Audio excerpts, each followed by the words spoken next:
تقاضای زیادی درباره راه‌اندازی سوخاری کیلویی به شرکت راه‌اندازی کارآزموده شده. در همین باره یه سری نکات مفید و کلیدی هست که باید براتون عرض بکنم. یکی از جذابیت‌های سوخاری کیلویی حاشیه سود خیلی بالای اون و کاست پایینشه. یکی دیگه از مزایای سوخاری کیلویی ابعاد کوچیک اون نسبت به کانسپت های دیگه هست. بین 25 تا 50 متر شما میتونید یه سوخاری کیلویی خوب داشته باشید. این یه فسفود واقعیه و شما در کمترین زمان ممکن سفارش مشتری رو بهش تحویل میدی و غذات تبدیل به پول میکنی. به نسبت سایر کارها آموزش راحت تری داره، یعنی پرسنل شما آموزش پذیری راحتی نسبت به کانسپت های دیگه دارن. اینکه مواد اولیش همه جا پیدا میشه، تو تمام شهرستان ها و شهرها. هزینه تجهیز آشپزخونه پایین به نسبت سایر کانسپت های رستورانی دیگه. برای راه اندازی سوخاری کیلویی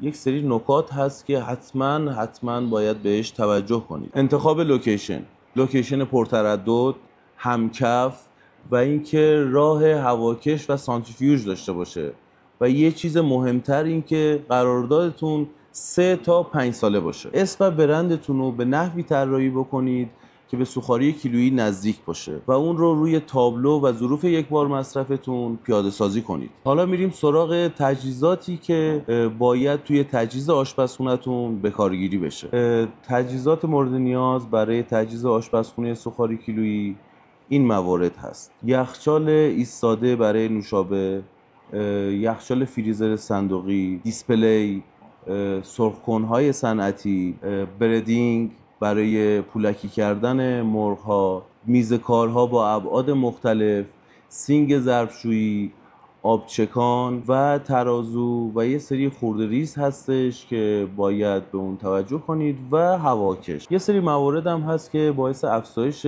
مشتریان سوخاری کیلویی شما میشه. اینا میتونه عبارت از مواد اولیه درجه، تهیه درست ادویه‌جات و نحوه ترکیب اونها با هم و طرز مرینیت کردن و نگهداری اونها باشه. تمام مراحل راه اندازی سوخاری کیلویی تیم مجرب کارآزموده صادقانه به شما کمک. برای مشاوره و راهنمایی بیشتر با شماره‌های درج شده تماس حاصل کنید.